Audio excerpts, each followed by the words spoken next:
says we face a new threat, global terrorism, so is it necessary to spend billions on Cold War weapons? I mean, in all honesty, I have thought long and hard about this issue. It's just a very serious issue, one of great concern to my party, and one where there has been a lot of debate in the party. And I'm very close to many people who feel very strongly in opposition to this. And if we're going down memory lane, Bill, you know, I've been a member of the Labour Party for 30 years, and so I'm a youngster as well, and I'm not your age though. And I do remember in 1983 particularly, when we had the unilateral, we were very committed to unilateral disarmament, and I remember very well the sharp debates that we had at that point as well. And one of the telling things for me was, I really was shocked at the scale of our defeat at that time, and was very aware that many of our core supporters felt that we were leaving our countries defenceless, and that we needed to be part of a world system of having a nuclear deterrence and be part of that. And I was also struck by the argument, which I think also the Lib Dems were part of, the Liberties, since they were then, I can't remember what you were then, was about a multilateral disarmament rather than unilateral disarmament. Multilateral disarmament was, in terms of the world stage, much more effective, so you could be part of that world disarmament rather than just a disarmament for yourself. So I have reluctantly, I would have to say, come to the conclusion, and I think I think there was a recent poll that showed us that the majority of people actually, marginally, I would have to concede, and I'm not denying its controversy, but did actually say we need to have the nuclear deterrent and we need to be part of that nuclear negotiation. I think since Labour came to power, we have reduced the number of warheads by 20%. That's not good enough, and I think we need to be part of discussions to reduce warheads. But I would have to say reluctantly that I would have, if I was an MP, and I'm not, and maybe at some point we will discuss the bold issues for which we're all standing for election, but I would go to the government. Chair, can any come back on this? No. It's a question from Salah Bill Campbell.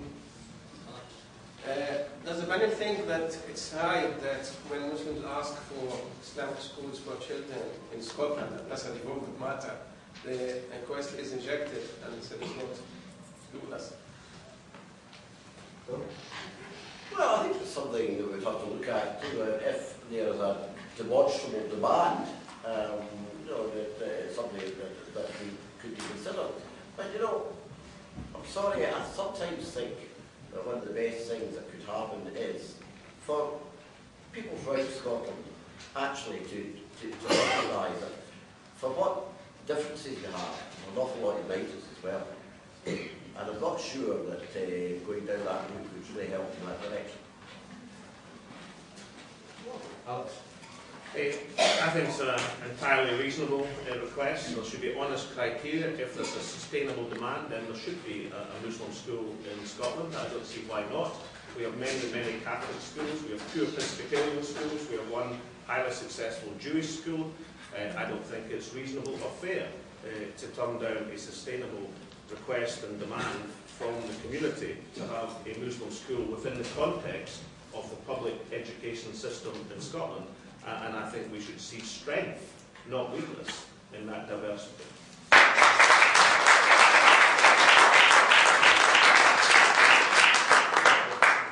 In keeping with our comments earlier on, I mean, I do think we've got an issue with faith in Scotland, and we need to shake that off a bit. We need to see faith as a positive contribution. I think some people hesitate about separate schools, if they like, because of some of the debates we've had in Scotland, and because they see it as separation rather than unity. I'm not sure I'm quite convinced by that. I do think we can separate faith schools and still promote diversity and still promote cohesion. I mean, I'm not terribly sure of the demand there is in Scotland. I mean, what is important in education in Scotland is that we have rigorous standards and we have strong, good schools. A number of the schools that already exist are very strong, very high performing schools, and I would want to be supportive as I could of parent choice in that. Now, I think there's often the decisions left with the local authorities, and there's a debate to be had in Scotland about that, so I think the key principles are that I'm certainly not, in principle, opposed. Let me say immediately that there's no legal impediment to the being sort of faith schools in that kind of dimension if people want it. It is a matter for the local authorities under our system. I think it's probably the way it ought to be. What I would say, however, is I think the central issue is still one of what goes on in the major state schools. Because across the country as a whole, however this worked through, the presence of Muslims, with a faith groups across the country is very much spread. You know, what might be the position in Glasgow may not be the position in other parts of the country, and the vast bulk of Muslims in Scotland would not be, in practical terms, involved in the possibility of attending a school of that sort. I think it's important to make that point. I do think it's important that we should have the debate and think very carefully about the advantages and disadvantages of moving in this particular direction. Because I think there is considerable benefit in trying to have a state system under which the vast bulk of children go in effect to the same school, they mix with each other. There is within the confines of the school, as Margaret I think very rightly says, the importance of faith organisations. And the tradition of Scotland has not been that of, for example, in France, where religious organisations have been pushed out of schools, where there's a more secularist sort of view towards these sort of things. There's been a welcoming on the whole, historically in Scotland, to the existence of religious beliefs of various kinds in schools.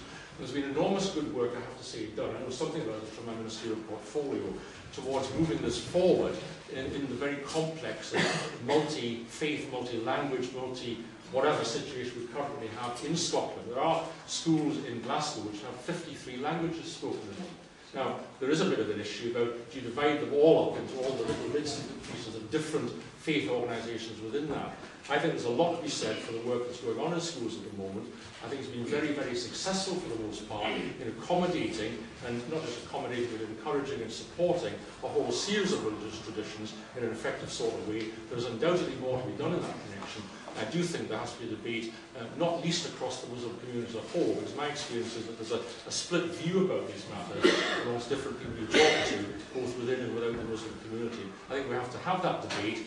I don't have a final fixed view about it, but I must say my inclination is one of trying to support different accommodations within the state system as a whole, and that's the direction of travel that I hope most people will be inclined to go forward with. If there are issues about how that's done at the moment, let us know what the issues are. Let's see if we can accommodate them and deal with them, and let's see if we can have a genuine recognition, not just if you like, of tolerance of different religious groups in schools, but of definite encouragement, support, and mutual recognition and mutual support across all the schools in Scotland where that's appropriate.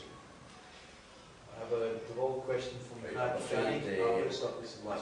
I'm afraid I actually must go. I did indicate at the start at 8:30.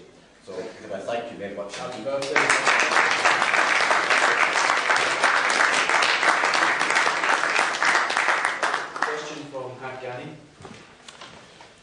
Does the panel acknowledge the fact that many Muslims arriving at Glasgow Airport after a trip back home to see relatives are regularly stopped and interrogated at Glasgow Airport, to the extent they're not even allowed to speak to any relative waiting outside?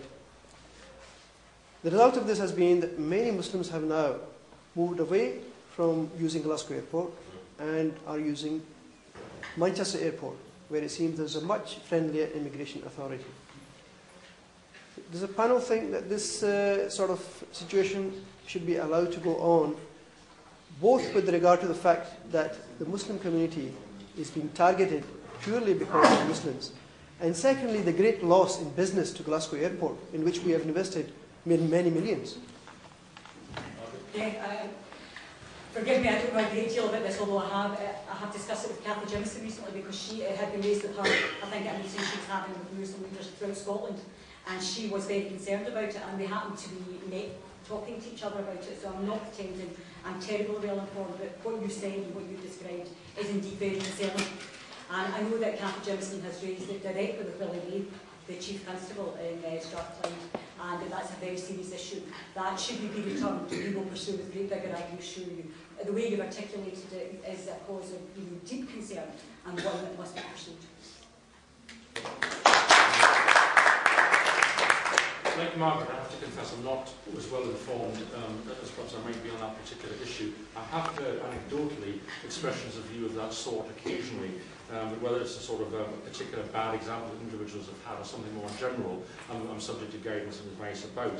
I find it surprising that the atmosphere of Manchester should be, if you like, more tolerant, partly for the reasons that Alec was touching on earlier on, of different atmospheres in different parts of the country. There is, I suppose, a balance to be struck on these things against a background where there is, however you sort of define it, an issue of terrorism that does exist in the world, which has struck, with London and so forth in the not too distant past.